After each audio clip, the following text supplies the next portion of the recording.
تفسیر کبیر کے اندر لکھتے ہیں کہ اخلاق دو چیزوں سے بنتا ہے. کتنی چیزوں سے؟ کتنی چیزوں سے؟ ایک علم اور دوسرا عمل. علم ہو اور عمل ہو تو اس سے اخلاق بنتا ہے.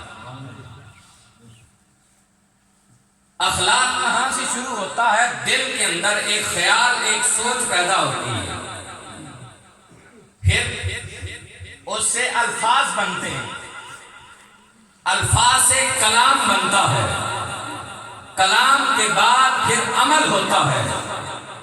اچھا ہو تو اچھا اخلاق، اگر برے ہوں تو پھر برا اخلاق. اللہ نے اس کائنات میں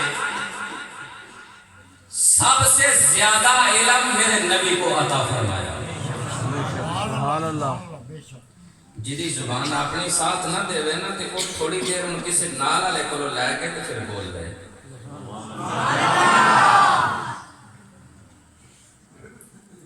خاک مجھ میں کمال رکھا ہے، بس مصطفیٰ کریم نے سنبھال رکھا ہے. سبحان اللہ.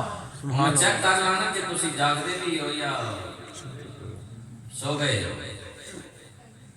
ہاتھ کھڑے کرو جڑے جاگدے ہو. ماشاءاللہ. سبحان اللہ. خاک مجھ میں کمال رکھا ہے، بس مصطفیٰ کریم نے سنبھال رکھا ہے. جس کو میرے نبی نے سنبھالا ہے وہ بولے. خاک مجھ میں کمال رکھا ہے، بس مصطفیٰ کریم نے سنبھال رکھا ہے. ڈال کر میرے عیبوں پہ پردے، ڈال کر ہمارے عیبوں پہ پردے، ڈال کر ہمارے عیبوں پہ پردے. بڑی ذمہ داری سے عرض کر رہا ہوں، جشن میں نام منانے والوں، آج لوگ سوال کرتے ہیں تم کس لیے اپنے نبی کا جشن مناتے ہو؟ بتاؤ اس کو کہ ہاں ہم نے اپنے نبی کا میلاد اس لیے کیا ہے کہ پہلے امتیں گناہ کرتی ہیں، چہرے بدل جاتے ہیں. پہلے امتی رات کی تاریکیوں میں گناہ کرتے ہیں، صبح ہوتے ہیں، پیشانیوں پہ لکھا ہوتا ہے یہ چور ہے، یہ ڈاکو ہے، یہ زانی ہے. رات کی تاریکیوں میں گناہ کیا، صبح اٹھے ان کے دروازوں پہ لکھا گیا.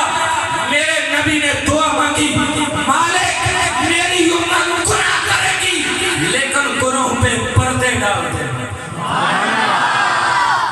نعرہ تکبیر، نعرہ رسالت، سیدی مرشدی، سیدی مرشدی، غلام ہے، غلام ہے، غلامی رسول میں جو ہو نہ عشق مصطفیٰ. پہلی امتیں گناہ کرتی، چہرے بدل جاتے، کسی کو خوش بنا دیا جاتا، کسی کو خوش بنا دیا جاتا. رات کی تاریکیوں میں گناہ کرتے، صبح اٹھتے پیشانی پہ لکھا ہوتا اس شخص نے رات کو کون سا گناہ کیا. اگر پیشانیوں پہ نہیں تو صبح اٹھتے تو دروازے پہ لکھا ہوتا.